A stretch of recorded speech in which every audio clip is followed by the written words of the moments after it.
What's up, sons? It's Blind Rod with Son of a Tech once again, and today what you're seeing on the screen is the hash rate distribution for Radiant, which is a SHA-512-256D algorithm, and it has basically been experiencing a huge uptick in hash rate and all the way up to basically like 290 terahash a second. And a lot of this was being put on Viper.net, and we were seeing basically something along the lines of ASICs or new FPGA bit streams, possibly, potentially, but because of the amount of hash power, people are assuming ASICs at this point, and we have a centralized control of that basically newly minted Radiant going to a single wallet, which has caused a lot of concern, along with initially most of the hash rate was going to Viper.net, making Viper.net basically 99% of the block rewards. Now, whoever has been executing this has decided to move some of their hash rate apparently over to Humpool, and so the distribution looks a little bit better, but still not great. And from a volume perspective or newly minted Radiant perspective, a lot of it is still going to the same entity, and that means they'll have control over the price, etc. This is a problem that we run into when we start looking at things like FPGAs on networks, as well as especially ASICs on networks early on, because there's just not enough competition within the ASIC market to basically spread this hash rate out. The other issue is because it's so proprietary, this means that the ASIC manufacturers are going to have basically volume control over all of the token that they're mining. And that's what we're seeing over here on Radiant, with a big dump off too. Not really as bad as if they were going to completely tank the cryptocurrency, Radiant in this case, but still a pretty hefty sell off. And you would expect that whatever these devices are will come to the general consumer market at some point, and you'll have to pay attention to what's going on there. Now, this isn't the only coin that this is happening to, and I have been talking about this for a long time, where there's a trend of new layer one cryptocurrencies of not utilizing ASIC resistance. Now, you could argue that eventually everything will be ASICs, but the problem is that you need to realize that regardless of if it ends up on ASICs, you still need some sort of ASICs resistance to smooth out this volume capture, in my humble opinion. Otherwise, you end up in these awkward positions. And potentially, with 51% of the hash rate being on Viper.net, if Viper.net was compromised in this particular position, somebody could capture the entire blockchain and fork it with a 51% attack. Now, will that happen? Probably unlikely, but possible, right? And Alium has also been suffering from this. Now, Alium looks extremely interesting because back on January 10th, 11th, 12th, they had these huge spike ups. I'm not sure what that was on that difficulty, and then it shot back down. But we've already been aware of the gold shell miners coming out for these. We're already aware of probably ASICs from Bitmain being in development for Alium and Blake 3 in general, because we already know that there's Blake 3 adjacent miners essentially ready to go. It wouldn't be that difficult to do. It was very easy to get FPGAs onto Alium, so I would expect ASICs to be coming along there as well. Now, another coin that just is in the same boat right now and experiencing similar to what Radiant is experiencing is Kleecoin. Kleecoin, which is SHA-3D, obviously still very core intensive, meaning it was CPU mineable, and then it was GPU mineable, and then it had FPGAs on the network very quickly.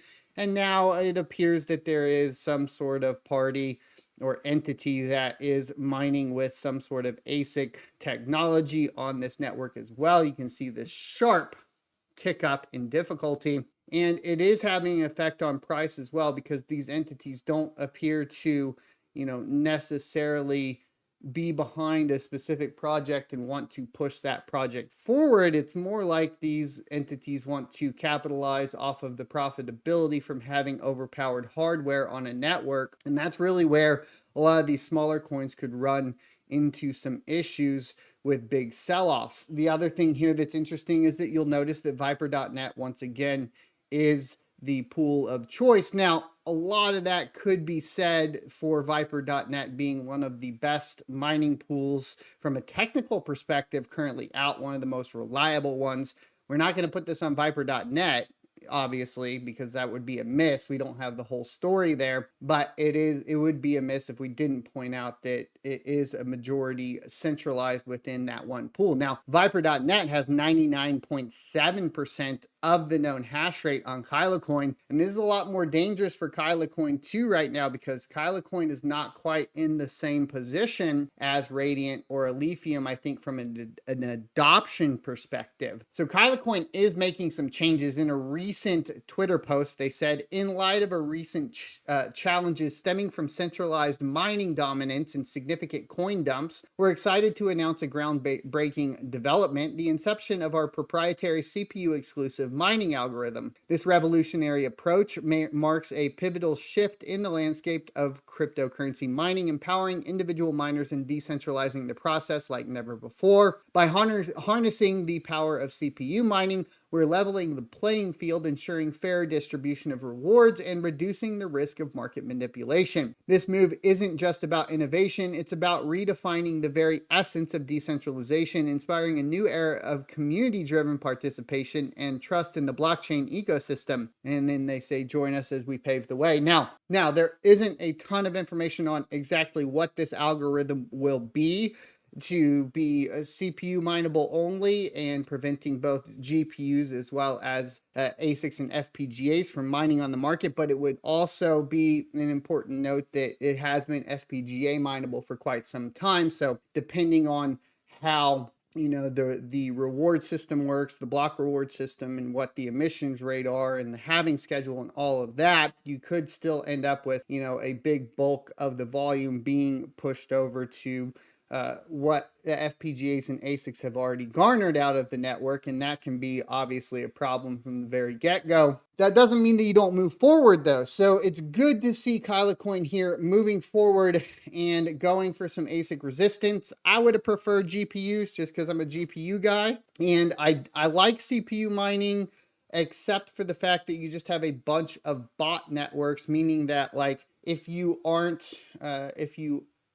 adverse to basically potentially illegal activity, then you can deploy, a bunch of malware to mine whichever CPU coin you want across data centers across the world, right? And that's the problem with CPU mining, is if you get into it, you're not just competing with other CPU miners, you're also competing with basically criminals. And that really can be a little bit more tricky from a decentralization standpoint. It will look good on the network as far as, there'll be a broader spread of crypto miners across the board, but you have to keep in mind that a lot of that could be due to illegal activity, just like we've seen on Monero, and why mining Monero is kind of useless, because so many people have put anything from browser hijackers to crypto mining software on various data centers, and that means really you're competing with a lot more people there. I think that GPU mining prevents that a little bit, because it's a lot less likely that a hacker is going to be able to find a good VDI system to completely capture without the person that's running that VDI system noticing, right? Because typically in those situations, if you have an AI data center or a VDI system, you have system administrators that are monitoring that very closely, and typically those systems are near full tilt as they are.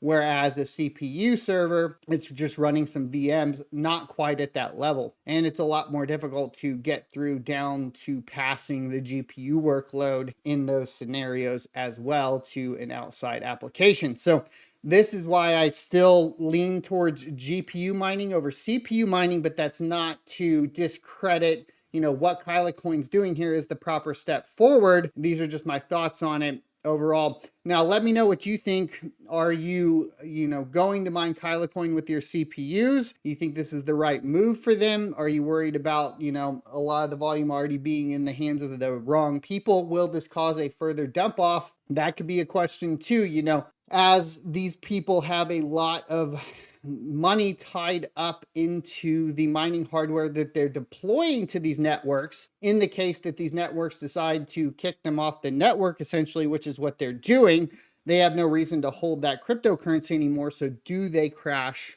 the price even further, at least initially, right? Which is definitely something that could happen. We didn't see that on the Ironfish side of things when they moved their algorithm to fish hash. So, I think if we're looking historically, moving ASIC resistance has proven to be good for price in general. But that initial sell-off, and we're talking about a lot, right? We're not talking about a little bit. We're talking about huge tick-ups. And so this is a lot of volume these guys are getting off of these networks, And so it's a little bit different, I think, than it was for Ironfish as far as the total amount. And Ironfish only ever made it to FPGAs, not to ASICs. So that's kind of the difference here. Let me know your thoughts and opinions down in the comment section below. Thanks for watching, and I will see you next Tuesday.